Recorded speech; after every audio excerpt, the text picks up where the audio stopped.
युद्ध में गीता का उपदेश भगवान ने अर्जुन को दिया,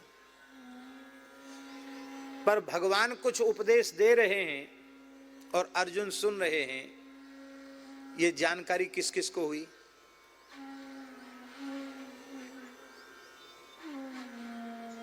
किस किस को जानकारी हुई? व्यास जी, सबसे पहले तो युधिष्ठिर को, भीमसेन को, सबको आ जाना चाहिए था। वहीं एक सत्संग पंडाल तैयार हो जाना चाहिए था। भाई गीता पर प्रवचन हो रहा है, भगवान बोल रहे हैं, कुछ नहीं, सब अपने अपने काम में लगे हैं और भगवान श्री कृष्ण अर्जुन को गीता का उपदेश कर रहे हैं।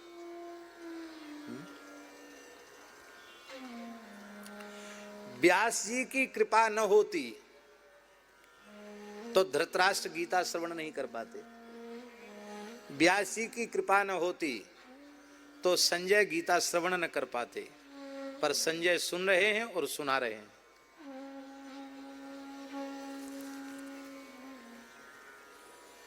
एक बड़े अच्छे भक्त हैं केशव राम जी, कलकत्ता के। सेठ जी, भाई जी, इन सब का खूब संग उन्होंने किया है, अब तो खूब बुजुर्ग हैं। उन्होंने एक बात हमको बताई। उन्होंने कहा कि होशियारपुर में एक परिवार में भृगु संहिता है, तो श्री पंडित अमृतानंद भृगु शास्त्री उस समय होशियारपुर पंजाब में थे। बोले उनके पास गए, उनके पास जाकर कुछ ज्योतिष संबंधी प्रश्न लेकर के गए थे। तो वहां गए तो एक बात पूछी उनसे। उन्होंने कहा कोई प्रश्न पूछो, ज्योतिष वाले पंडित जी ने। तो उन्होंने कहा कि श्रद्धेय स्वामी राम सुखदास जी के पूर्व जन्म के बारे में उन्होंने पूछा उनसे। और भृगु संहिता आप विश्वास करना चाहिए आपको, एक ऐसा ग्रंथ है कि सही सही यदि उसका जानकार कोई व्यक्ति मिल जाए तो पूर्व जन्म का भी बोध उससे हो जाता है। तो केशाराम जी के द्वारा बताई हुई बात हम आपको बता रहे हैं। उन पंडित जी ने कहा कि व्यास जी की कृपा से जिन संजय को दिव्य दृष्टि प्राप्त हुई थी, वही संजय गीता का पुनः व्याख्यान करने के लिए स्वामी राम सुखदास जी के रूप में आए। ऐसा भृगु संहिता वाले पंडित जी ने कहा। ये बात हमको केशवराम जी ने बताई। तो हमको सुनकर कोई अविश्वास भी नहीं हुआ और आश्चर्य भी नहीं हुआ कि संभव है, क्यों ना संभव है।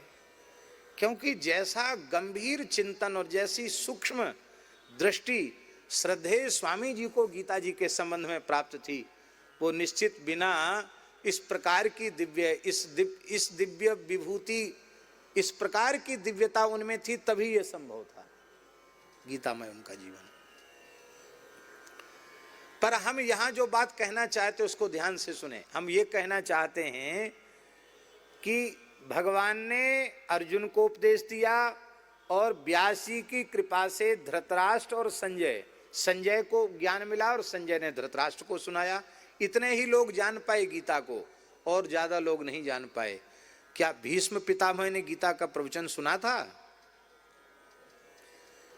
पर भीष्म स्तुति के श्लोक में भीष्म पितामह गीता के उपदेश का स्मरण कर रहे हैं। आप सोचिए, इसका मतलब है उनके विशुद्ध अंतःकरण में संपूर्ण गीता का ज्ञान भी प्रकट हो गया। वे क्या कह रहे हैं, श्लोक श्रवण कीजिए, बहुत प्यारा श्लोक। व्यवहृत प्रतना मुखम निरीक्ष्य। हे भगवान, सत्य संकल्प परमात्मा की प्रतिज्ञा को मेटने की सामर्थ्य भला किस जीव में है? ब्रह्मादि देवता आपके संकल्प को नहीं मेट सकते। भीष्म कौन सी चीज है आपके सामने? भीष्म क्या मेटेगा आपकी प्रतिज्ञा को? किंतु मैं इस रहस्य को उजागर करना चाहता था कि आप अपने भक्तों से कितना प्रेम करते हैं, आप में कितना अनुपम भक्त वात्सल्य है। आप अपने भक्तों की प्रतिज्ञा की रक्षा के लिए अपने प्रतिज्ञा का भी त्याग कर देते हैं।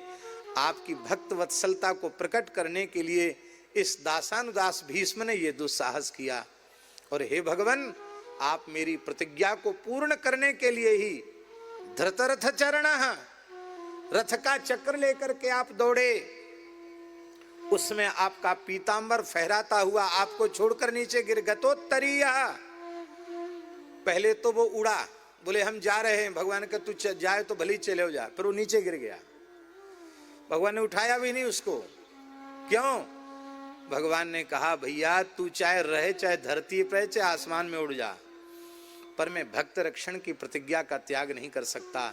मैंने अर्जुन की रक्षा की प्रतिज्ञा की है, पांडवों की रक्षा की प्रतिज्ञा की है, और इस समय पांडव आर्त हैं और मैं आर्तत्राण परायण हूं, मैं भीष्म को दंडित करूंगा। भीष्म जी ने जो ये बात कही है ना कि हमारी सामर्थ्य क्या थी जो आपकी प्रतिज्ञा को तोड़ते, महाभारत में एक जगह लिखा है, जब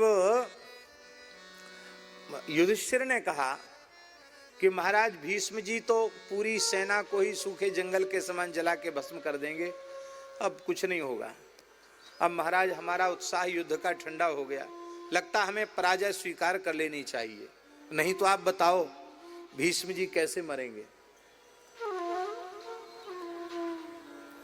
महाराज जी युधिष्ठिर के आंखों में आंसू देखकर भगवान ने जो बात कही है वो विलक्षण बात कही है। भगवान ने कहा युधिष्ठिर तुम लोग कल तमाशा देखो, किसी सेना की आवश्यकता नहीं, किसी अस्त्र शस्त्र की आवश्यकता नहीं, संपूर्ण देवता लोकपाल दिक्पाल भीष्म की सहायता में, कौरवों की सहायता में कल युद्ध के मैदान में आ जाएं तो भी एक थप्पड़ में मैं भीष्म का वध कर दूंगा, और कल ही युधिष्ठिर को चक्रवर्ती सम्राट पद पर अभिषिक्त कर दूंगा, 100 कौरवों का मैं अकेले नाश कर दूंगा, मुझे किसी अस्त्र शस्त्र की आवश्यकता नहीं। अरे भाई जो त्रिभुवन सक मारी जियाई, अंगुल्य ग्रेण तान हनमी इच्छन हरि गणेश्वर।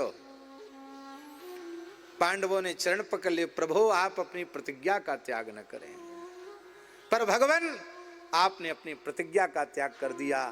आप भक्त वत्सल हैं, भक्त वांछा कल्प तरु हैं, आपने मेरी इच्छा को पूर्ण किया। मेरी इच्छा थी कि मेरे ठाकुर हाथ में चाबुक और घोड़ों की रास लेकर के जो दर्शन दे रहे हैं, ये वीरोचित दर्शन नहीं, ये चक्रधारी स्वरूप में दर्शन दें। तो भगवान वीरोचित वेश में दर्शन देकर आपने भीष्म को कृतार्थ किया। हे भगवान आपके चरणों में मेरी बुद्धि लग जाए, वह स्वरूप मेरे हृदय में आविर्भूत हो जाए। रास का भी स्मरण कर रहे हैं, भगवान की प्रथम पूजा का भी स्मरण कर रहे हैं, और स्मरण करते करते अंत में भगवान के स्वरूप में अपनी वृत्ति को लगाते हुए भीष्म जी मौन हो गए। और ऐसी मृत्यु इतिहास में किसी को आज तक मिली ही नहीं। रामावतार में धन्य जटायु समको नाही, और इस कृष्णावतार की लीला में भीष्म के जैसी मृत्यु भीष्म को ही प्राप्त भई है। भगवान इनके जलांजलि में, अंत्येष्टि में भगवान सहभागी हुए। भगवान ने स्वयं अंजलि भरकर भीष्म को जल दिया है, और भगवान जिसे स्वीकार करें उसकी महिमा क्या है। आज भी संसार में कहीं भी आस्तिक लोग तर्पण करते हैं तो भीष्म की अंजलि आवश्यक होती है। वैयाघ्र पदगोत्राय सांकृत्य प्रवराय च अपुत्राय ददाम्येतत् जलम भीष्माय वर्मणे। हम सब भी पितामह भीष्म को अपनी भावांजलि समर्पित करते हुए वाणी को विराम